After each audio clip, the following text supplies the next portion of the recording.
Welcome to Movie Life Crisis. Join us as we watch the best movies from 30 years ago. Just imagine the orchestral Oscar music that should be f***ing playing. It isn't. Oh, man. Movie Life Crisis Season 3, Episode 27, our 1993 awards show, our Nathan's, which we just made up as a stupid joke, and now we're sticking with. We're just discussing. No, we're riding that to the ground. Yeah, into the ground, underneath the ground. I guess we should explain what the point of that joke was. If anything makes a great joke, it's a lot of explanations. Oscars is the actual awards show, and Oscar is the name of a hot dog brand. And I was like, how about Nathan's? That's another hot dog brand, which we actually like better. Yes, we definitely like it better. I like how if you explain it, it makes it funny. That's definitely a thing. Yeah, dude, let's get into this and figure out who gets the golden wiener. Oh, man. So we did this, I think, last year for our first time. We did a year in review because we had a full year. Finally, we did like 26, 27 movies last year. We did 26 this year. Like, all right, let's go look at all the ratings that we did and let's figure out like what our favorite movies were and our favorite quotes, the best performances, best music. And then also like where we really agreed and where we really disagreed and things that we kind of screwed up or wished that we would have done different. So we just said, like, hey, let's just do that last year. It was super fun. Wrap up. We're doing it again. I like it. I like the wrap up. Dude, 26 movies this year on the main feed and 9 on Patreon from 1989. So actually getting caught up on Patreon, which is fantastic. Thank you guys for listening here and for subscribing on Patreon and supporting the arts because this shit does cost money. I can't believe we're still saying supporting the arts.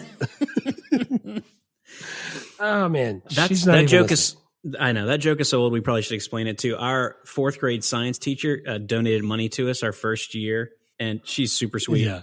And she said, always happy to support the arts, like in her donation message. And so we just kept saying, like, if you want to support the arts, you can donate money to us or you can subscribe to our Patreon. Shout out, Miss Suzanne. We love you.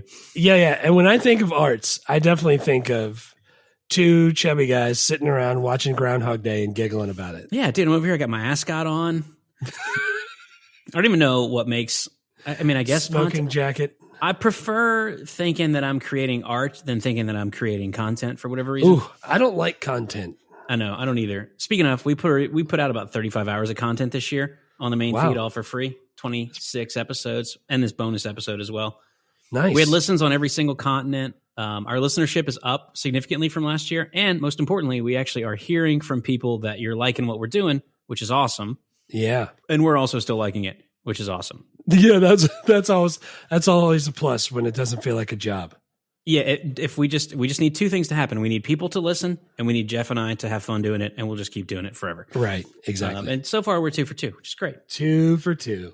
So I took, for the second year in a row, I did some data manipulation on our ratings. I looked at the whole season. I put them in my spreadsheet. I made some graphs, stuff like that. Oh, man. Freaking nerds. Yeah. Dude, I love it. I mean, I don't think like typing average into Excel makes me like, some kind of scientist, but I did really enjoy it. But how you said it, you started off with the big freaking... I know, I was trying to find I wanted SAT some $10 words, and you were like, data manipulation, and we were synergizing analogies and analyzing some algorithms. That's right. I was doing some regression analysis. No, I just did the average. It was just the average. Oh, man. Jeff's average rating this season was 7.2 out of 10 Chimmy Dogs. Hey, all right. Up from 6.3 out of 10 last season, since he hates everything. And no, that's because I changed my rating system. You overhauled your rating system. Speaking of college words, I gave the ratings and I gave the analysis rating systems an entire overhaul. I rebuilt the whole thing from top to bottom. From top to bottom. I changed how I wrote the numbers down. Yeah, completely different. My average rating was 7.5 out of 10 Chimmy Dogs, up from 6.6 out of 10 last year. Man, we liked everything better. This was just a better year for movies. That's what I was trying to figure out. I was like, so we're both up almost 1 Chimmy Dog over last year. So I think either we're picking better movies or we're just getting a little soft with how we rate things. How do you say any of this with a straight face? yeah, we're both up 1 Chimmy Dog. 1 total whole Chimmy Dog. That's my favorite part, is saying this dumb stuff with a straight face. It's like if you watch a baseball announcer talk and you don't know about baseball and they start talking about WAR and VORP and you're like, what the hell's going on? I want people to get that same feeling listening to this. They're like, they're talking about average Chimmy Dogs? What's going on here? Where do I support these arts? Here's my wallet. The exit velo was a lot bigger for the chimney dogs in this. Yeah, the important thing is the delta between our ratings was up significantly over last year's. Extra chimneys, a significant portion of a chimney. It's the stupidest shit ever, but you're here for the Nathan's Awards, so let's get into that. You're not here to see if JT remembers verisimilitude on his SATs. You want to know. Similitude. Sibilance. American Pie, 1998. We'll be around for that, right? Dude, we're rating. Yeah, I'm not going anywhere. We're giving out the Nathan's Golden Wiener Awards for movies, and we rate our movies in chimney dogs. Movie Life Crisis brought to you by Sodium. Can you? Just everything is hot dogs. I haven't had a hot dog in like 4 months, but everything in our show is freaking hot dogs. If you're going to say that we're doing the Nathan's Golden Wiener Awards, you're going to have to tell me beforehand because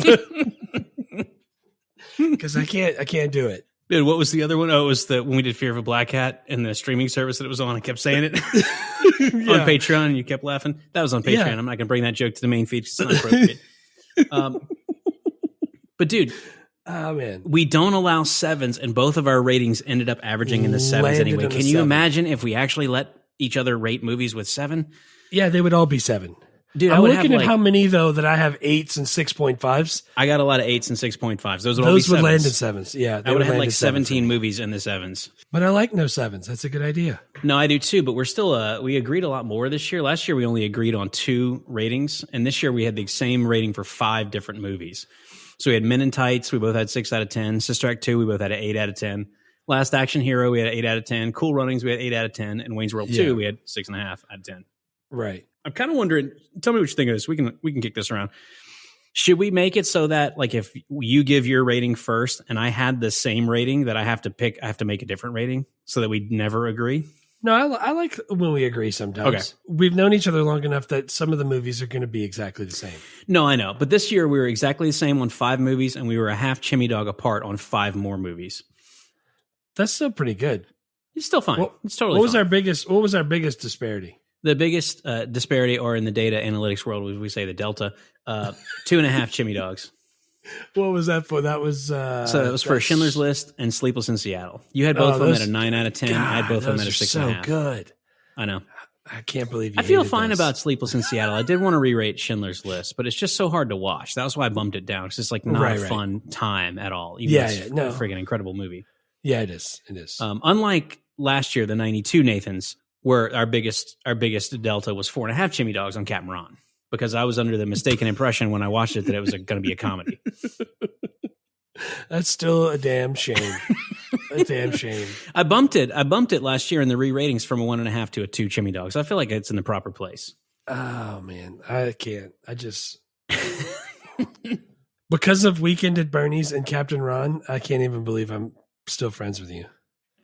I was thinking about like, we like so much of the same stuff, but we'll agree about the dumbest things. Like I remember we were on a road trip one time and we got in like a long argument about like songs on Boyz II Men 2. Like you wanted to listen to something and I didn't want to listen to it. We're like, that song's dog shit. And you're like, what? That song's awesome. It's like we both love Boyz II Men and Boyz II Men's album 2.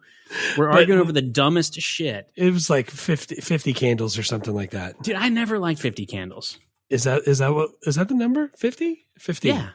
No, it's 50. Dude, they still are like, hey, I'll tell you exactly what it is.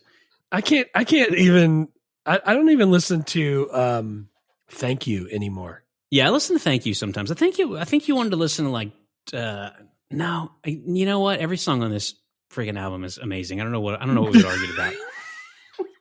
Maybe it was a different Boyz II Men album. But Jake the point didn't realize that all those songs came from the same album. He was like, wait a second. I'll Make Love to You, and then On Bended Knee and Water Runs Dry is all on the same album. I'm like, dude, they're all in the same second half of the album. Yeah. It's all on the B-side. Like that's when you look at the track list for Thriller, you're like, okay, there are 9 singles on this record. How in the hell did he do that? Yeah. He's really good. That's how. Yeah, so that's what we're doing here on the podcast is arguing over the dumbest, tiny little aspects of movies that no one even remembers. So yeah, I think we maybe tweaked our rating scheme this season, or maybe we're just trying not to do movies that we don't like. I mean, sometimes you're just surprised, but honestly, there's so many great movies to pick from. It's kind of easy to just pick stuff that we really like. Right. Yeah. Like if we'd done like What's Eating Gilbert Grape, which is a movie people love from 1993, I maybe would have had some lower ratings because I don't care about that movie. Right. And again, like we always say, it depends on the mood you're in. Yeah, it does.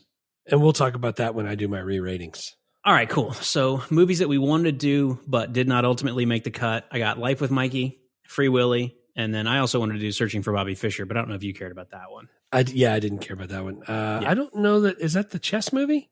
Yeah, it's a chess movie. I had Life with Mikey as number one. Yeah. Because I like that movie. Free Willy, dude, I don't know that I would do it for anything other than the song over the credits. That's the thing, is that I couldn't remember past Will You Be There. Is there anything in that movie that I care about? It would have given us a runaway competitor for one of the best songs of the year, but I don't know what else I would have cared about. But this is my question. Well, other than 10-year-old Joseph Spangler loving that jam, remember going skiing and him singing to the instrumental version up in the front of the plane? Dude, I feel like he had it like on a yellow like Sony Walkman like cassette player. And my parents were in town for Christmas, and my dad was like, "Do you still have a tape player?" I was like, "A cassette tape player?" He was like, "Yeah." I was like, "No." He's like, "Oh, I have some Don Williams tapes I wanted to get." I was like, "Just buy them like digitally." He's like, "Oh, I guess I could do that." Well, what is he gonna? So he has the tapes already and wants to play them, or he wants to buy the tapes. No, he already owns the tapes, and I think I might have misunderstood. I think he wanted to take the tapes and then convert them to digital. I was like, you can just purchase them digitally. It's been 50 years. So you can just give that money back to them again. Are they live? No, it's recordings. Dude, it's not like a mixtape that he made off of the radio. It's like he bought it at Sound Shop probably, and he still got with a sticker on it. Or maybe he wanted to like listen to it over Christmas. Like, let's pop this in later on. I don't know, but I was just like, what? I don't know who Don Williams is either. He might not have said Don Williams, but I don't think it was Hank Williams, and I don't know who else it would have been. Don Henley. No, Don Williams is he was a freaking country music guy from like the 70s. That's why I don't know him. Yeah, that's a great reason not to know him. So, all right. So I had Life with Mikey, Free Willy, but then number 3, I had Falling Down with Michael Douglas. Oh, Falling Down with Michael Douglas. I wanted to do that one.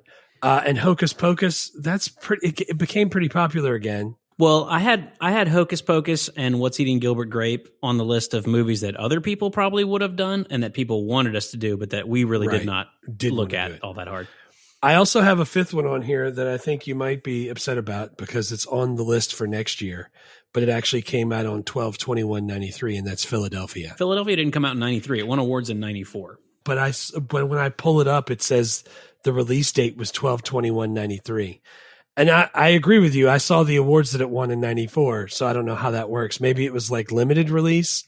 No, sometimes they'll do like they released it at a festival, like, okay. and then like 2 months later they'll do a wide release. But it's the wide release that determines it's a 94 awards season movie. I'm seeing it right now. It premiered on December 14th, 1993, and had a limited release into 4 theaters on December 22nd. Wide release January 14th, 1994. That's it. That's the answer. Yeah, so if we had missed that one, it would be on my list too, because I actually really like that movie. I know that you wanted to do it for the other one, so I was making sure. All those movies, if we had 5 more movies to do, we could do all those. That would be fine, but there's nothing I would replace from the stuff we did. No. Looking back over the list of stuff we did this year, I was just like, probably nobody else remembers, but I'm looking at it, like True Romance, Schindler's List, Groundhog Day, Indecent Proposal, Men in Tights, Sister Act 2, So I Married an Axe Murderer, Dazed and Confused, The Firm, Sandlot, Sleepless in Seattle, Jurassic Park, Last Action Hero, Rookie of the Year, The Program, Tombstone, The Fugitive, For Love or Money, Cliffhanger, Cool Runnings, Demolition Man, Dave Rudy, Miss Doubtfire, Wayne's World 2, Grumpy Old Men.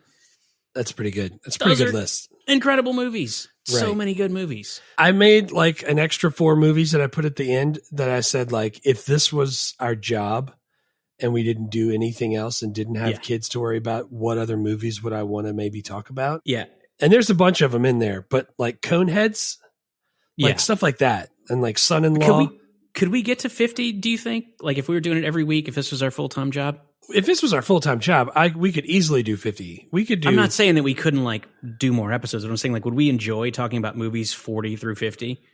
Or would we be down to like, man, that movie was really bad? I know, but like the movies that are really bad are sometimes really fun to talk about. Yeah, that's true. I'm totally down. If people want to support the arts, I'm totally down to try that at some point in the future. That's a lot of art supporting, though. That is a lot of art supporting. But I'm thinking like we could do another 5 movies easily. We probably could do another 10. But to go from 26 to 50, I'm like, man, we might be doing some really bad movies. Or Or we might be doing like Fear of a Black Hat, which we did on Patreon for our man Sean, which came out in 93. And it was actually, we didn't know about it. It was freaking hilarious. Yeah, it's fantastic. Shout out to Sean again. That was a good call. Yeah, streaming on Peacock. Oh, man. All right, dude, let's do best performances, individual acting performances. I had when I went back through my notes, there were so many quotes, especially. I had 10 quotes and I had a hard time cutting it down. Yeah, I had a hard time cutting mine down also. I got it down to 5, though. I did too. You want to go 5 to 1 or you want to start with the first? We can go 5 to 1. My 5th one is Wesley Snipes, Simon Phoenix, Demolition Man. Nice. Nicely done. He's it's like kind of cartoonish at times, that performance, but I just think like that's a top 5 movie villain of my childhood. And I think about him and Demolition Man all the time. Like Simon Phoenix, I think about it all the time. His when you said cartoonish, that was the perfect word, because how he yells all those stupid quips that he sounds like Mr. Freeze on the Batman movie. Like he's got that freaking cold ass blonde hair. He's wearing overalls and shit like he's a New Kids on the Block, but it's so badass. Until he switches over to the fishnet with the freaking tires. with the 3-wheeler tires on his shoulders. Yeah, he's wearing like a San Francisco 49ers like football outfit, but it's got like tires for his armor. God, it's just that if we were giving out Nathan's for costumes, that movie he would get the golden wiener. His costuming was fantastic. Yeah, good call. I put for number 5, I put Harrison Ford from The Fugitive. Oh man, yeah, it's a good one because I really liked him. I think he played that like Harrison Ford. I mean, again, I don't know Harrison Ford, but if I take the amalgam of all of his people he's played and put them together, I can kind of figure out what he's like. Yeah. Do you think that's a thing? I do. I think so too. I don't think anybody's that good of an actor that in 60 movies you don't get a sense of how they actually are. Right. And even though it was a little Harrison Fordish, I really liked it, and I gave it to him. He doesn't get the golden wiener, but he's good. He's great. And that's a huge movie. I got someone from that movie on my list. It's not Harrison Ford. You probably can figure it out. Let's go to number 4. Number 4 on my list is Kevin Kline and Dave. Oh man, I knew you were going to pick something from Dave because I just love Dave, man. It was good. It was a surprise. That was my surprise golden wiener of the year because I did that fantastic. In True Romance. I didn't know they were going to be as good as they were. I know. We True Romance. We did the first movie of the year, so it was almost a year ago. So I'm like, I barely even remember it, but I did really like it. Yeah, I did too. But yeah, I'm like, we did Dave 2 months ago. I'm still thinking about how great of a movie that was, and I'm still thinking about how much I like that they cast an actor like who can do comedy as the lead instead of just making it a vehicle for a comedian to like try and show that he can act. Right. Yeah. And like Kevin Kline like went to Juilliard and stuff, but he's a phenomenal actor, but he's freaking hilarious. Yeah, he's way funny. He's so funny. But that movie he's fantastic and I love it. And he's on my list. He's my 4th guy. Yeah, that's a good 4th guy. My 4th guy is from Schindler's List. It's the incomparable Liam Neeson's. Liam Neeson's is my shit. I really like that movie, and I don't know if it's because I'm a history person or that my mom teaches the Holocaust and we talk about it all the time or what. But he did a great job, I thought. I know it's hard to watch.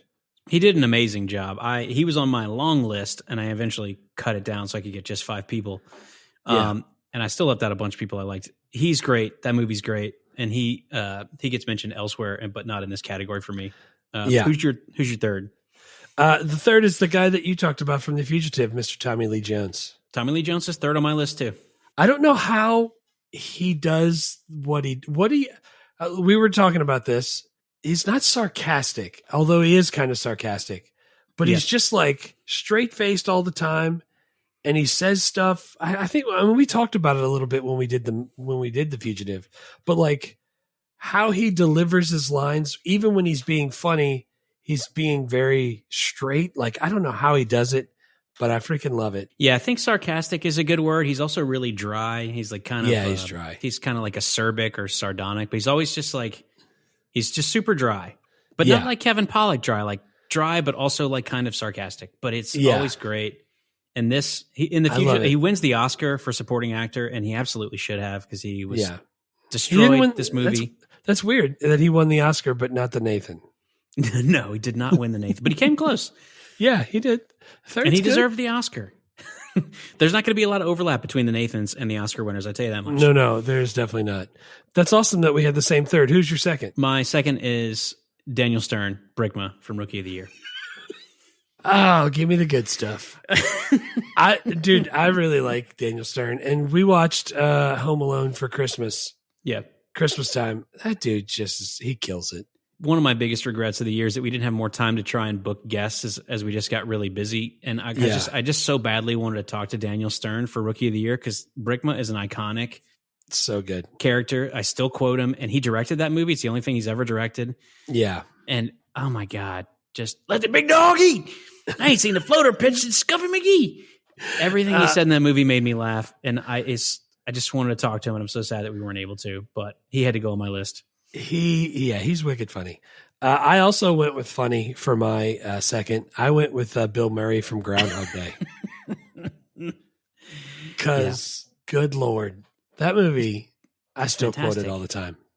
Dude, I almost had to like make a subcategory for my Nathan's quotes sections for just Groundhog's Day stuff because there's just so many incredible quotes. Yeah, Bill Murray, he's number one for me. He wins the Golden Wiener for best performance. Oh, wow. Nice. It's just a perfect performance and one of my all-time favorite movies. We start off with one of his quotes every single episode. Yeah. When we count down from 3, 2. All right, Larry, on me in 3, 2, and then you shoot the bird on 1. That's what Phil Connors would do. Oh, we also end our outro with, and remember, don't drive angry, like the pre-recorded outro. Yeah. Dude, I love me some Bill Murray, and Groundhog Day was perfect for me. It was the only perfect 10 I gave this year. I don't think you have ever given a 10 because you hate everything, but yeah, I definitely hate everything. Like, Captain Ron and those kind of movies. No, I think I gave it a 9.5. That's where that lands for me, and that's pretty good. That's pretty good for me, dude. I gave a 10 to A League of Their Own, and I gave a 10 to Groundhog Day, and I feel very great about that. Yeah. What? So who's your number 2? If Bill Murray's your number 1. Daniel Stern was my number 2. Oh, number 2. Okay, gotcha. Yeah, so who's your number 1? Who wins your Golden Wiener of best performance? The person I'm giving my wiener to is Jack Nicholson in A Few Good Men. Is it a problem that A Few Good Men came out a year ago in 1992 and not in 1993? What? Did it really? Yeah, we did that last year. Did I give him the Golden Wiener last year? I don't know. Go back and look at your notes. I don't even know where those notes are. The whole time I'm thinking, oh man, Jack Nicholson. Dude, look at our list. Nowhere on there is. No, it's not on there. All right. So Bill Murray gets my wiener also. Bill Murray slides into the number 1 spot. Jack Nicholson disqualified because it came out in the wrong year. Dude, your years are all over the place. Philadelphia does come out, does soft release in 4 theaters in 93, but I don't know. Dude, the whole time I was just thinking, Uncle Jack, that was my dude. I freaking love that. I thought it was so good. I watched it like more than once. And apparently I did that friggin' a year and a half ago. That's on me. Sorry. Yeah, that's Bill Murray sliding into the number 1 spot then. So you only have 4 people. Did you have somebody else on your like honorable mentions that you want to shout out? Did someone else move into the 5th spot? I don't know, dude. There's so many. Like we could talk about Robin Williams and Mrs. Doubtfire. We could talk about the kids on Sandlot. Like I almost put them. I got 2 honorable mentions. I'll throw them out there. Yeah. I got 2 of my favorite actors and 2 of my favorite parts that they've ever done. I got Jeff Goldblum in Jurassic Park and Val Kilmer in Tombstone. Yeah, it's a good call. Both of those guys did not make the cut, but are phenomenal performances. And good Lord, I loved them. But I struggle with so like I like Bill Murray in Groundhog Day, just like you do. And these are the Nathans, not the Oscars. So I don't need to pick somebody like Liam Neeson or Jack Nicholson. Wait, real quick. I got your best performances from 1992. Number 1 for you is Joe Pesci from My Cousin Vinny. Number 2 is Gary Oldman from Bram Stoker's Dracula. Number 3, you gave to the entire cast of Glengarry Ross. Number 4, you gave to Kurt Russell and Captain Ron. Yeah. And number 5, you gave to Wesley and Woody for White Men Can't Jump. So Captain Jack did not make your list of 92 at all. I literally, when we said, all right, let's start working on this, I'm letting it run through my head. And the whole time I'm thinking, Few Good Men. It's the only one I watched more than once. I freaking loved Uncle Jack. I'm doing that. That's the one I'm picking. Great. But yeah, my honorable mentions for Jeff Goldblum, Jurassic Park, Val Kilmer, Tombstone. There's so many. Dude, and I feel bad that, I mean, for like the actual Oscars, the real thing, not the much better Nathans that we're doing, they have a category for men and women leading actresses. And I was like, man, I feel bad that there are no women on my list, but I'm looking through our list of movies and there weren't a lot of female leads. Like I thought about Sandra Bullock for Demolition Man. She was freaking awesome. Like Lauryn Hill from Sister Act 2. She was awesome, but it was the singing really as much as the acting. Right. And like Sandra Bullock from Demolition Man. Yeah, I didn't like Sleepless in Seattle that much, and Meg Ryan was creepy, as we said on TikTok. Does Mrs. Doubtfire count as a woman? Yeah, right. Like, dude, I'm just looking, and maybe that's part of why we're sexist, that we didn't have enough movies in here that had women in it, like Hocus Pocus and whatever. But Christy Swanson from The Program, I just don't know. I don't know what I would have done there. Right. That's what I'm saying, and all of those are supporting actresses. The Raptors from Jurassic Park, clever girl. Yeah, man, I don't know, but I want to like make note of that so that next year I can think like, hey, I should make sure that if we pick some movies that there's some chicks in them and they're talking also, we pay attention to them. We could tell. No, what's that? What was that called again? I tried to think of that the other day. Remember you told me about the thing where like it looks if girls are talking to girls or girls are only talking to guys? Yes. And I could have told you before you asked me, and now it's left my brain. The freaking dude, I like that idea, and I wanted to read more about it, and I was telling somebody about it, but I couldn't think of the name, and my Googles came up empty because I didn't. You should have seen the stuff I was throwing up there trying to get. Yes, it's the Bechdel test, which is if one female character talks to another female character, it cannot be about men. So like you have to have multiple female characters, and they have to talk to each other about things that are not their partners. Right. Nice. So we don't do a lot of those movies because we're in the 90s. We don't do a lot of those movies because we're in the 90s. And dude, you won't let me do shit like Steel Magnolias on Patreon where it's just all women in freaking beauty shops talking to each other. Dude, if you want to do Steel Magnolias, we can do that. No, we can't. We did freaking Captain Ron instead. I don't know if Steel Magnolias would have been any good, but when I was a kid, I really liked it. Yeah. All right, dude, let's do quotes. I had 11 billion and I don't know. Yeah. Give me number 5 for you. Number 5 for me is from Sleepless in Seattle. Talk to her, Dad. She's a doctor. Of what? Her first name could be Doctor. Fantastic. I knew you were going to do a Sleepless in Seattle quote. Why wouldn't I? Because the movie wasn't that good. No, it was good. I just keep thinking the whole time we watched Sleepless in Seattle, all the things that I thought I liked from the movie, it turns out are from You've Got Mail. And then Meg Ryan was being stalker. She was wearing a freaking trench coat. She was staring at his kid on the beach. Yeah. Yeah, no, I like that. I thought you were gonna do the one where he points to the map. Like, look over here. I don't even want to think about what they're not teaching you. Yes. That's awesome. My 5th quote, hot ice. They heat up the ice. It's the best of both worlds. Brickma. I could have filled my whole list with Brickma quotes. I love Brickma so much. I don't think we're going to have any of the same quotes. Dude, I had so many quotes I couldn't get in there. I don't even know. Like, what's your 4th? All right, so my 4th is from Lover Money. When he goes up to Mr. Salvatore and he says, yo, thanks a lot there, Dougie. Can we get more of them tings? Them tings? Tings? Them tings on the pillow at night. Hair? Initials. Them tings on the pillow. And he's like, oh, mints, pillow mints. How many do you want? And he's like, how many do you want? A lot it shall be. Like, them tings are fantastic. Because now every time somebody says, hey, hand me that thing over there, I'm like, them tings over there? Got it. That is the exact same joke as My Cousin Vinny, the 2 Utes. But it's both of them I love. Yeah. Yep. That's a great one. You got to throw them in there. My 4th, dude, this is how crowded this category is for 93. All the way to 4th, falling to 4th is, you're killing me, Smalls.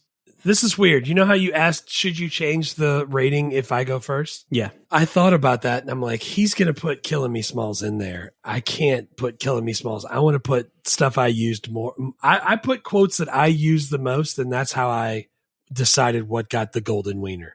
Dude, you give out your golden wiener however you want to. Trust me, I'm just thinking, like, if I look at my list of 92 awards, like in 5 or 6 years, and I forget, like, I'll be back from T2, like, I'm gonna feel like an idiot. So it's like, I'm like, I can't do 93 and not have Killing Me Smalls in the quotes, even though it's not like my favorite quote from that movie. I see what you're saying. I'm picturing the quotes I use the most is the way I go, because the quotes that are supposed to be there, that's for the Oscars. This is the Nathans. So when the Oscars starts giving out awards for quotes, they can do that. Oh man, that would be great. That would be, would pick the worst shit. What's your ever?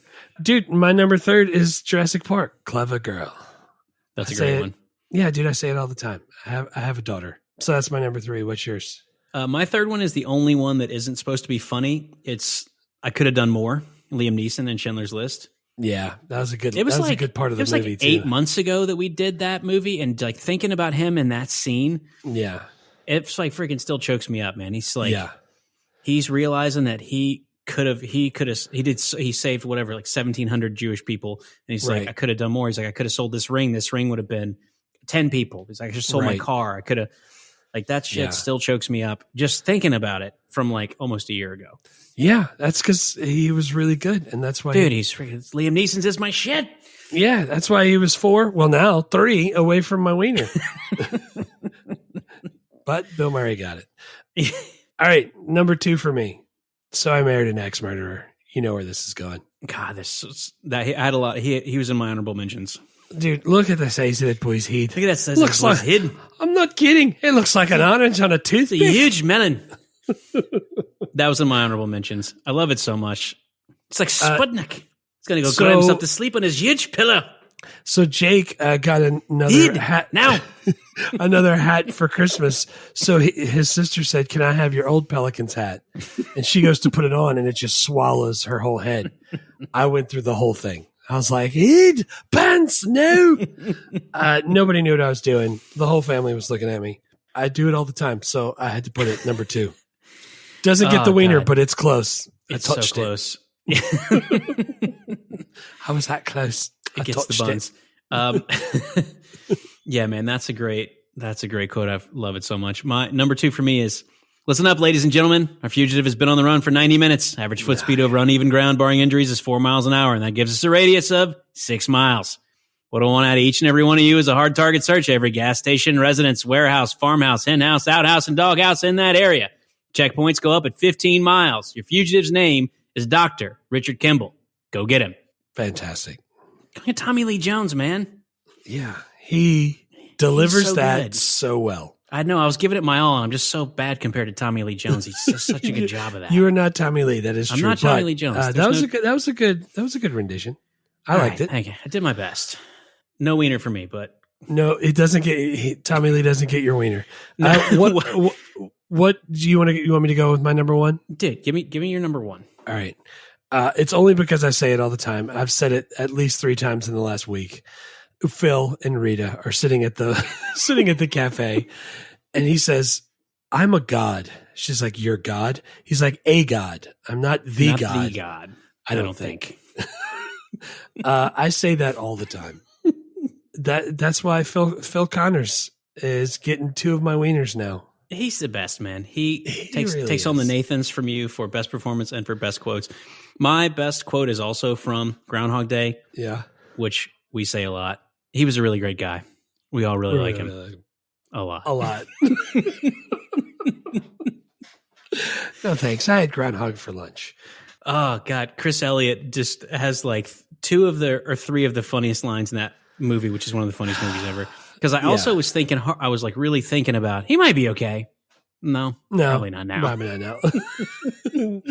Dude, there are so many from Men in Tights that I used to quote when I was younger that I don't do now. Dude, in my honorable mentions, I got, this ain't exactly to Mississippi, which I said to someone in the last 48 hours. Oh, man. You changed your name to Latrine? Yeah, used to be Shithouse. Come on. Dude, I also had in my honorable mentions, I had So I Married an Axe Murderer. Huge melon. I had that whole thing. I had Life Finds a Way. I had I'm Your Huckleberry from Tombstone, which is freaking iconic. Yeah. And then we talked about just a couple weeks ago, it was a Run by Fruiting from Mrs. Doubtfire, because that always cracks me up. And then I also had Maniac responded with a scornful remark.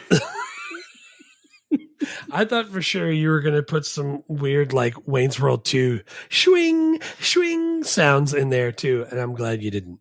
No, I looked through every single one of my notes for all the movies. I looked through all my quotes, and I was like, some movies I was like, I didn't even have any quotes. Some of them I had like a 17.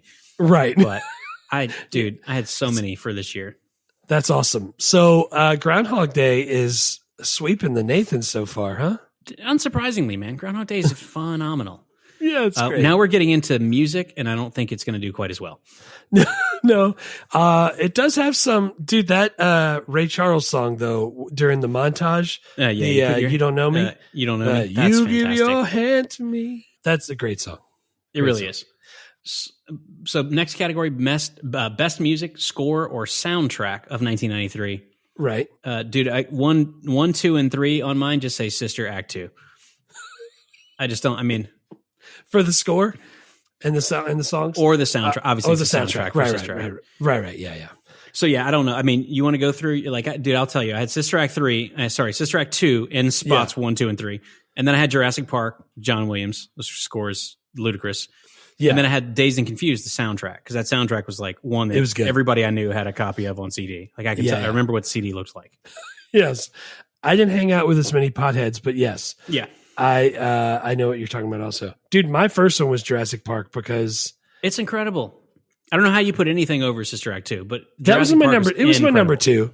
It was my number 2. And I like it, but there are times when I leave school after being with those children all day and I don't want to hear anything. Like if I hear joyful, joyful, it doesn't make me joyful, joyful because it's just high school kids singing and being loud still. So I got to put on something else.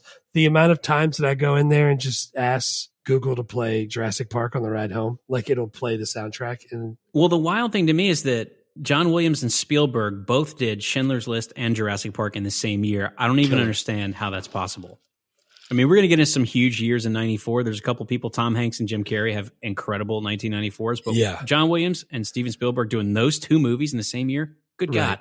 Killer. Because I don't like the Schindler's List soundtrack as much as the Jurassic Park, but there are plenty of people who think Schindler's List is like significantly better. And that's dude, like I have it as number 4. Ever. It's my number 4. Yeah. Like it's fantastic. So it's Jurassic Park, Sister Act 2, Sleepless in Seattle for me. Yeah. And there's a reason. And then Schindler's List and then Mrs. Doubtfire. Yeah. All those Dude Looks Like a Lady and those songs and Papa's Got a Brand New Bag that they kept playing, Walk Like a Man. I like all those jams. Dude, the Sleepless in Seattle soundtrack. So when I first decided I wanted to be in mass comm, when I first went to school, that's what I thought I wanted to do. Yeah. Yeah, for like the first 7 years. Yeah, the first 9 years of school. Dude, so working at the radio station at Southeastern, and then one of the things is I was supposed to make a 30-minute show, and you have to play like 4 songs during your show and record it. And there's only like classical, jazz, and then like a couple of soundtracks. And this was one of the soundtracks. And dude, I freaking love the songs on this soundtrack. Like this is my jams. So it worked out great for me. So that holds a special place in my heart. So that's why I gave it to number 3. But Jurassic Park still gets my wiener. Jurassic Park is on my list. When I was looking at the music for this year, I was just going like, I'm going to talk about music for movies of 1993. That conversation is going to feature a lot of talk about Sister Act. And I'm going to remember eventually that Jurassic Park was in the same year. Right. But there's not really much else there. But all the stuff you're listening is good. I don't remember Sleepless in Seattle all that well, but I loved the soundtrack for Miss Doubtfire. Yeah. There's some great, and like Dazed and Confused was not necessarily my type of movie, but that was an iconic soundtrack. And I know, I remember almost everybody like owned a copy of it. Right. No, I remember it. Also, I would say Thomas. There was plenty of those people. Yeah. All right, dude. Let's do songs. What's your? I only have 3. I didn't do like all the way to 5. I ran out of steam. All right. Well, I'll give you my 5 and 4 right quick because number 5 is Papa's Got a Brand New Bag from James Brown. It's not an original song, but it's on that soundtrack and it hit perfect in that montage on Mrs. Doubtfire. So I threw that in there. And then my number 4 is from Sleepless in Seattle. It's Louis Armstrong. Kiss to Build a Dream On. Yeah. I really, really like that song already. And then his version is fantastic. So those are my 4. Yeah, those are both great songs, and they happen at great times in the movies. And I think, like what you said before, Ray Charles from Groundhog Day is phenomenal. Yeah. That's my number 3. My 3rd is actually I've Got You, Babe from Groundhog Day. It's Sonny and Cher. Yeah. Not because I love it, but just because I don't think anyone can hear that song and not think about Groundhog Day. I don't think Cher could hear that song and not think about Groundhog Day. She's still alive? Yeah, she's still alive. Yeah, she's still alive. Yeah, dude, my 3rd's from Groundhog Day also. You Don't Know Me. Ray Charles. Dude, it's great. It's a great song, man. It's a fantastic song. There's a version of that song on the soundtrack for My Best Friend's Wedding. Yeah. It's done by somebody else, Jan Arden. Jane? Yep. Jane Arden. I don't know. It's a really good version. Space Shuttle But dude, dropped but it's not, it doesn't hold a candle to Ray. I know. It's so good. So what's your number 2? My number 2 is Lauryn Hill and Tanya Blunt, His Eyes on the Sparrow. That's mine too. His Eyes on the Sparrow is easily, dude, the harmonies. The harmonies are incredible. I can't tell you how much time I spent trying to figure out those harmonies when I was in high school and also still now. Yeah. And like the recorded version is not the same. I actually think they performed the version that we see live because it's not, the recorded version does not match it. Right. And I think that they're capable of doing that live, that as good as they did it. I would think so. Yeah. Yeah. That's my number 2 because dude, I remember when we did the episode, you were telling everybody that like Jake watched the movie with you and like and that scene cuts away when Sister Mary, what's her name, walks in. Yeah. And Jake was like, what happened? Whoa, what happened? Done singing. That's exactly the right reaction. It's like, dude, what? Get out of here. They were freaking wailing on that song. Right. They freaking killed it. I had to go number 2. What's your number 1? Who gets my your number wiener? 1 is also from Sister Act 2. It's So Happy Day. Oh, Happy Day. See, I like it. Don't get me wrong. How many times can you listen? If Oh Happy Day came on every day, as soon as you got in the car, would you listen to it all the way through? That's the whole point. Well, I already have done that thousands of times. Just because I've already listened to it thousands of times, like it's not fair for me to bump it down because I wore it out. Because it was so freaking awesome. I'm saying that once he gets to the part where he's just vamping, like I don't like it as much anymore. I don't know. Like my music, I can tell my music 9 million thousand times. Maybe that's it. I don't know. I know that the song that I picked for number 1, which again is not going to be a song for you, but like every time that comes up on shuffle, I freaking crank it up a little bit and I jam to it. I freaking like it, and it's Wink and a Smile, Harry Connick Jr. Right, but how many times have you heard both of those in your lifetime? I've heard probably equal, probably the same amount. Like I listen to way, dude. Dude, I'm telling you, like there was a time where that was the number 1 song on my YouTube music recap thing. Like that was 2 years ago. Like I listened to it a bunch. Dude, do you remember with the early versions of the iPods would tell you how many times you listened to the songs? Yeah. I remember. But you had to listen to like the entire thing. Yeah, not just or clip, it didn't right. count. Like, yeah. Jeez. So I wish I had like lifetime stats for like here's how many times you listened to freaking Wanye and Brandy Broken Hearted. Like I want that number for like my life. Right. Do you remember what album that was on? It wasn't on an album. It was on the freaking like remixes. Remixes, yeah. But the remixes version of it, I don't think was the radio edit version of it. I think that was just a single. I had a single of it, but I also had it on that. It was black. And it had all 4 guys in like separate pictures. I remember that. I love that song.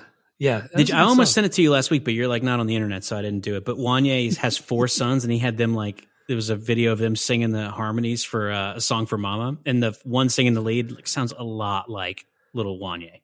Oh man, that's awesome. It's fantastic. That's awesome. Yeah, dude, Wink and a Smile, Harry Connick is great. And Harry Connick is awesome. But I think Oh Happy Day, for me at least, I'm trying to look at it like I haven't heard the song 5,000 times. And just look at it like it still is moving to me because I don't listen to it all the time. But when I see him perform, it makes me emotional in a way that Harry Connick is just never going to do. I think I agree with you that listening to a song more burns it out.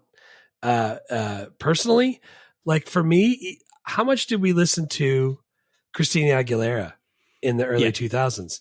Yeah, I can't listen. I can't listen to her as much anymore. Like I'm listening to her do all of her runs, and I'm like, that's not for me anymore. Like I don't. Yeah. Well, it's interesting because I think like the music that you feel the strongest about is always the music that you listen to when your hormones are going crazy. So like whatever you listen to from like age 13 to 19 is going to be forever burned into your soul. Right. And those songs there's no song that could come out now. There's nothing that could come out now that I would feel as strongly about as the stuff that I listened to when I was a teenager. Like I don't think I'm capable of feeling as strongly about music as I was then. There's stuff that I could still like as much. Yeah. And there's some stuff that I used to listen to that now like I could put on like As Yet. And I'm like, yeah, it's fine. It's cool. There's some stuff that I like, but I don't need to like wear that CD out anymore like I did in my freaking Nissan truck back in the day. What if you had like a Don Williams tape? Would you wear that? Yeah. As soon as I learn who Don Williams is. Yeah. Yeah, dude, I it's hard for me to go through the music because we didn't have a lot of just musicals this year. So I have like 30 tabs open to look at all my notes. So I easily could have missed some stuff. But yeah, man, let's do our freaking top category, best film, best movies, of 1993, best movies. All right, 5-1. 5-1. Yeah, we'll start at the bottom. Number 5 for me is Sandlot. Nice. That's a good call. That's number 4. It's iconic, man. It's so great. I was going to start with number 6 is Captain Ron. Yeah, it was neck and neck. It was either going to be Captain Ron or A Few Good Men. Yeah, they ran into another year to try and make back their budget, and it still didn't work. No, number 5 for me was Schindler's List. Ah, man, it's so good because it's so powerful. I like Schindler's List, and I put Sandlot at number 4 because both of those to me are top 5 wiener worthy. Yeah. What do you got for 4? Dave is number 4 for me. I just can't. Dave, nice. I just still can't. I'm still surprised at how perfectly made this movie is, and how perfectly it completely holds up. All the jokes are still funny. All the performances are still great. Yeah. I mean, doing this podcast and doing whatever 50 movies, they're just movies that were hilarious when we were kids. You watch now, and sometimes you're like, oh, that's not great. That's funny. Yeah. But like that one is like well acted and well directed, and it's funny and it's quotable. But it's like you said, doing a good job. It's got heart. They got the right people. Yeah, they picked the right people to do it. They picked an actor that's also funny. Yeah. Number 3 for me was Sleepless in Seattle. Number 3 for me, Demolition Man. Yeah. It's not that I didn't like Sleepless in Seattle. It's that I kept thinking it was You've Got Mail, which I think is a better movie. And then the Meg Ryan, like being the stalker, now that I'm in the present and not in the past, to me is like kind of takes a little shine off of that movie. I know everyone loves Sleepless in Seattle. I definitely love it. And it's like, I'm not trying to pee in anyone's cornflakes, but I just the whole stalker aspect is like, I don't love. Yeah, we went over that during the thing. I can get past that because I think Tom Hanks is hysterical in this. And dude, he is. Tom Hanks is great. Yeah. What's your number 2? Number 2 for me is Jurassic Park. Nice. And that's my number 1. So I know your number 1 is probably Groundhog Day. Yeah. Yeah. So we just had our 1 and 2 flip flop. I gave my winner to Jurassic Park. You gave yours to Groundhog Day. Groundhog Day is sweeping it. Dude, it's one of my favorite movies of all time. How could it not? I mean, Jurassic Park is an all-time blockbuster from the guy who literally invented blockbusters, right? Steven Spielberg. Yeah. But I haven't watched Jurassic Park 1,000 times since it came out. So and I've watched times. Groundhog Day 1,000 times since it came out. And I'll watch it again next year on Groundhog Day. My kid loves when his friends come over and he shows the scene with the T-Rex just so he could show off the surround sound with the bass cranked up. Underrated. That's an underrated use of that movie. Is like, I want to dial in my surround sound. Like, what movie? Or like, I just got a new projector. What movie am I going to watch? Like for the sound, Jurassic Park is a great choice. Yeah. Dude, and let me tell you, that part where the little thing that shoots the spits out the like tar looking stuff, when it's jumping around and he's looking around for it, when he showed that to his friends, I don't know, this is like a month ago, you can hear it in all the speakers all the way around. It's so great. It's so great. Yeah, that's it's a great movie for that. And Jurassic Park is the biggest movie of the year from a like money standpoint by a mile. But that's nice. So, all right, and 1, 2, 3 for me is Groundhog Day, Jurassic Park, and Demolition Man. 1, 2, 3 for you is Jurassic Park, Groundhog Day, and Sleepless in Seattle. Sleepless in Seattle. Nice, dude. Great movies. Great movies. So many good movies. So, do you want to talk about our biggest mistakes and regrets? Mistakes and regrets. Number 1 for me is I realized because we did Demolition Man and we did Cliffhanger, I can't pronounce Sylvester Stallone. What do you mean? What do you mean? I did it a bunch on the episode. I kept saying Sylvester Stallone. I just couldn't do it. Sylvester. The meatloaf. I just, I don't know what my issue is with that. I don't know if that's like some specific type of speech impediment that no one's ever diagnosed before, but I can't do it. Sylvester Stallone. Yeah, I can see that. I didn't catch you saying that at all throughout the whole I appreciate that. I did it a bunch. I'm not listening to you. Yeah. Sylvester Stallone. Yeah, that's not a very big mistake or regret. No, it's not. It seems like I should be able to pronounce his name and I can't. I wanted to mention that last year I said I feel like my rating system sucks because I don't know how to do it. And then also on Plex, where I keep all my like personal movies on there, not personal like that, but personal movies. There's a 5-star rating system. So I have to do it on 5, whereas we do it under 10. So like I rate it as a 1 if I think it's a movie that I should have, but I'm never going to I don't really want to watch again, but like, hey, maybe Jake wants to watch it, or hey, if I'm sharing this with my cousin and he really likes that movie, like I can rate it like how I want it. So 1 is like awful. I never want to watch it again. Number 2 is like, painful. Like, it's perfect if you need to fall asleep, and I wouldn't watch it again. And normally I keep those both 1 star and 2 stars for the people that I'm sharing it with. But dude, after that, like, the average is like the 3. I very rarely give stuff right at a 3. I try to go 2 or 4. You know how we leave out the 7s because everything would be a 7. If I nothing it would be a 3, and I try not to do that. And then I went with like number 4 is like, if I have low expectations and I'm proven wrong, stuff like Dave and stuff like True Romance would get a 4 because like I was shocked that they were that good. And you can go back and re-rate them after you watch them. And then 5 is just every time I watch a movie, I want to watch it again. I just took that and made it a 10 scale system. And it worked out pretty good. I feel like it worked out good. I like, what did you say mine was? 7.2 and yours was 7.2 and mine was 7.5. Yeah. So I feel like I'm dialing in my system a lot better. Yeah. I think last year your lowest rating might have been like a 6 or something like that. And this year your lowest rating was a 4, and you still haven't given out a 10, but you did give out a 9.5. You wanted to mention our worst movie of the year. We didn't have any like terrible movies, but you and I did both agree on what our least favorite movie of the year was, and it was Cliffhanger. You had 4 out of 10. I had 5 out of 10. Yeah. That was the lowest rated movie of the year for both of us. Made a ton of money. You can skip it. Yeah. Yeah, it made a lot of money. Still down in. Like it was dude. It was like third it was like third on the year. Good Lord. Or no, it would have been, it came out late in the year, so it earned into the next year, but it would have, I think it was 18th, and it would have ended up in the top 5 had it earned all of its money in the year 1990. In the same year. Yeah. But it made a couple $100 million. Nice. Dude, I think I'm still figuring out the ratings. The hard part for me is that so much of it depends on the mood that I'm in when I watch the movie. Because you got to pick. So the problem is, normally you want to pick a movie. Today is December 26th. Maybe you're off work this week and you're tired of Christmas, and you're going to pick a specific movie based on how you feel tonight. Right. We don't get to do that. We're just doing whatever's next on the schedule. So sometimes it's the exact wrong movie for the time of day or week or month. Right. And that means it's going to get a lower score. Where if I could dude, I don't freaking want to watch Cliffhanger right now. I want to watch Cliffhanger in a month when I'm bored as shit and I want to watch some stuff blow up. Yeah. So there's no way around that. We have a schedule. Do you think you'll ever watch Cliffhanger again? No, there's no chance. The other thing that I put on my regrets is stuff we always talk about after we end the podcast. I need to work on my professionalism in the podcast booth. Yeah. Because I run fast and loose with the way I record. And I know I make it harder on you and intern Mike Jones. So I'm trying to lock that in. Intern Mike Jones, by the way, has caught up on the episodes after we started making fun of him, and wants everyone to know that he's back engaged. He's back in current, even though he doesn't know who Sylvester Stallone is. No. He's like, you guys want me to come on by the end of the year? I was like, yeah, you got any opinions on Grumpy Old Men? He's like, never heard of it. I was like, I know, let's hold off for a second. We'll get you in there next year. We'll get you in.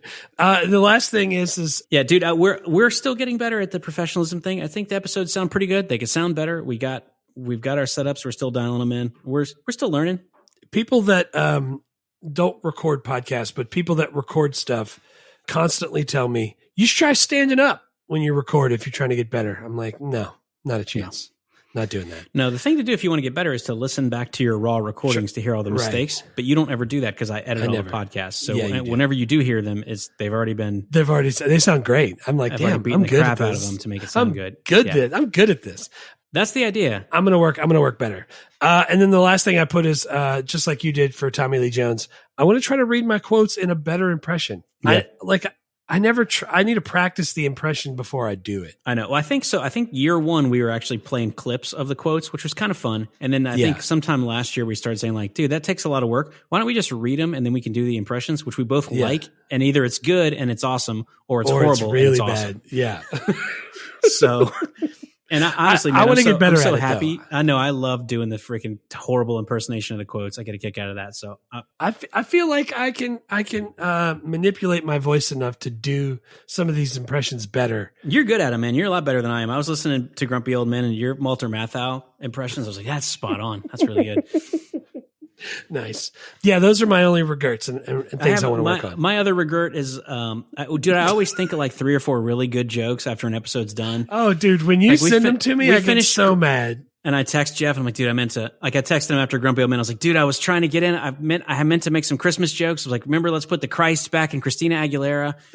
was like, I had some Christmas stuff, like put the Han back in Hanukkah. I forgot it, or like you missed him. Or sometimes like Jeff says something and I don't hear it because our software, if we're both talking, I can't hear what he's saying. So I don't hear it until I go listen back. And I'm like, oh my God, if I'd heard that, I had such a great joke response to it. Yeah. But I'm doing the best we can over here. Once we make this our job, we'll be able to take the speed rail to the middle ground between both of us, which is Cleveland, Mississippi. And we can record over at, what was that place we went to outside of Cleveland? Po Monkeys. Yeah. We can go to Po Monkeys each week and record our podcast. Which is the actual name of a blues bar. It's not Jeff and I. Po Monkeys. And it's fantastic, by the way. Yeah, dude. Remember they're not letting white people in that night? Yes. I love that. And we named the song and he let us in. That was great. That was fantastic. Yeah, we could I think that we'll either take the light rail to Cleveland, Mississippi to record our episodes in person professionally, or more likely, we'll do Krusty style. Like, all right, I think we're done. I'll be in my 3-story trailer. Like, all right, Krusty, we're ready for you. We're ready to roll. What the? Hey. I shouldn't have said no to those cue cards. Ooh, things that we did good, things that we did well this year. We had some incredible guests. We had freaking Ned Ryerson, Stephen Tobolowsky. We had Ryan Toby and Mervyn Warren for Sister Act 2. And that was so good. Still kind of mind-boggling that we were able to talk to all those people. Again, when I talk about this podcast with people that don't listen, and they're like, oh, you do a podcast? Yeah. I'm like, yeah, we get guests on and stuff. You should listen to it. And there's only 2 of those. And then once they get past that, they'll realize there is no other guest yet. But we're going to work on that.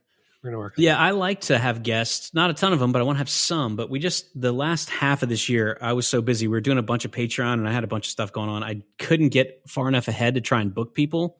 Yeah. And I'm hoping next year I'll have a little bit more of a chance to do that, because there were a bunch of movies that I would have liked to have talked to people. And I think if I had more time, I probably could have booked someone, but could have got somebody. I was always like, it's Tuesday, we're recording on Wednesday, we don't have a guest. Well, we don't have a guest because I don't have time now. There is no guest. Yeah. I'm not Tom Cruise. I can't just pick up the phone and get anybody I want. It takes me like weeks of like figuring it out. Yeah, that'd be nice. And we also we want to continue to grow. We want to continue to do a good job. So if you guys want to hear things, if you're liking certain things, or if there's things that you would like on Patreon that are not currently there, let us know. We'd like to grow that as well. So anything that you guys, want to share with us, we're happy to hear. Yeah, it'd be awesome. That's what I was going to say too. Like, these people that I work with give me feedback. And I'm like, dude, keep telling me this kind of stuff. Like, that's awesome. And it's not always good stuff. And that's what I like. Yeah. I like when I can find out how to fix it. So tell us. Well, I think one of there are a couple rules for either making art or making content, whatever you want to call it. Yeah. One of which is you have to provide value. Our value is entertainment, because it's right. There's nothing else that we're doing here. If this is not entertaining to you, just go away. This is not the thing. Now, I will tell you though, some people go, yeah, I didn't know that. Like the whole, it was Jen. And my sister said something about Blockbuster. She didn't realize Steven Spielberg invented Blockbuster and what that all means. Yeah, with Jaws. So hopefully you're getting some nuggets of information, but unless you play a lot of trivia, they're not going to really benefit you in your life. This is not like this podcast will not help you get in shape or help you make money. It's just entertainment. It's just entertainment. So we're trying to provide value in the form of entertainment.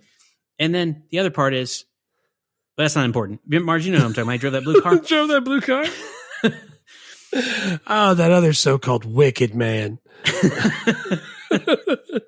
It's all right. I'll just repent on my deathbed. Anyway, did you want to re-rate anything? I did. All right. 2 reasons. One, I wasn't in the right mood, like we talked about.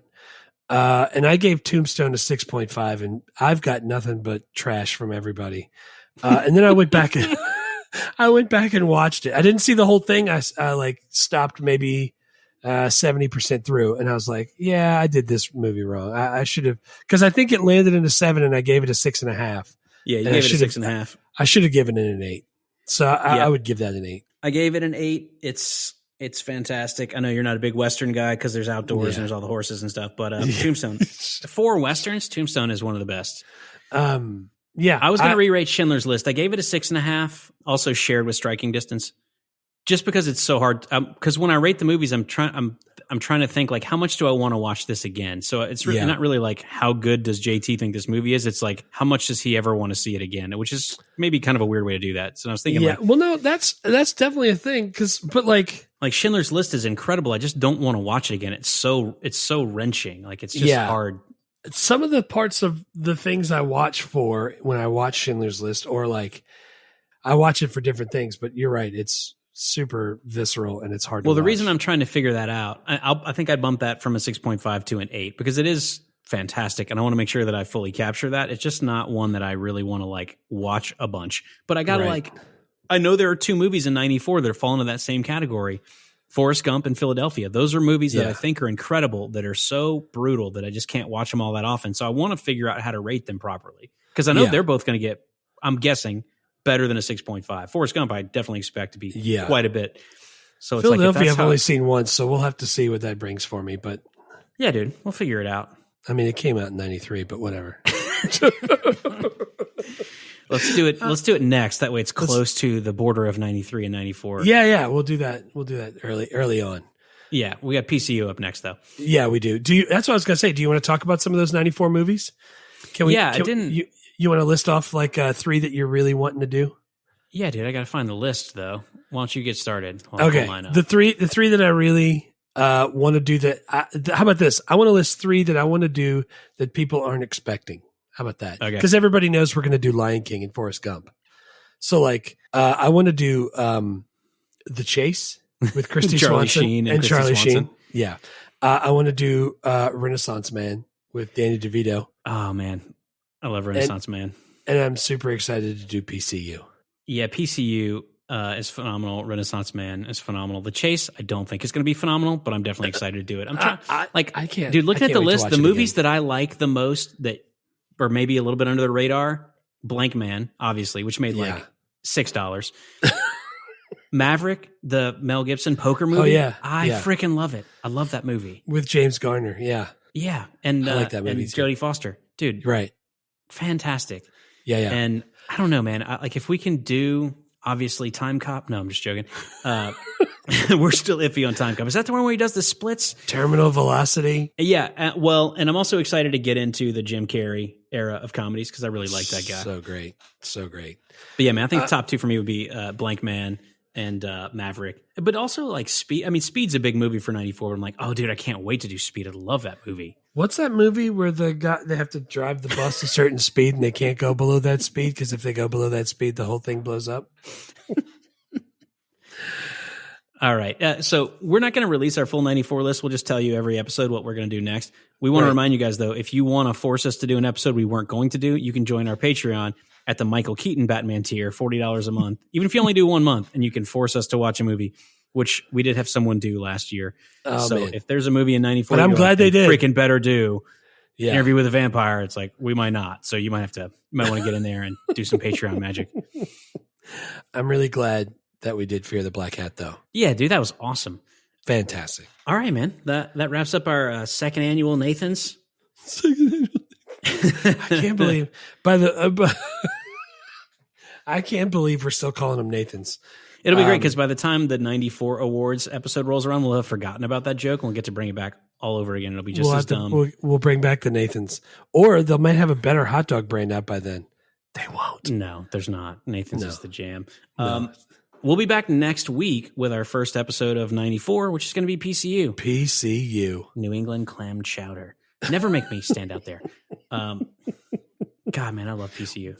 Whoa, I wonder if we can get Jeremy Piven. The answer is no. We cannot. The answer is no. Piven. But I can't wait for 94 and I can't wait for PCU. Thank you guys so much for listening. Please feel free to support the arts on Patreon. Join us on Discord. Yeah. Vaya con Dios. Vaya con Dios. Thanks for listening to Movie Life Crisis. Please subscribe, rate, and review. And remember, don't drive angry.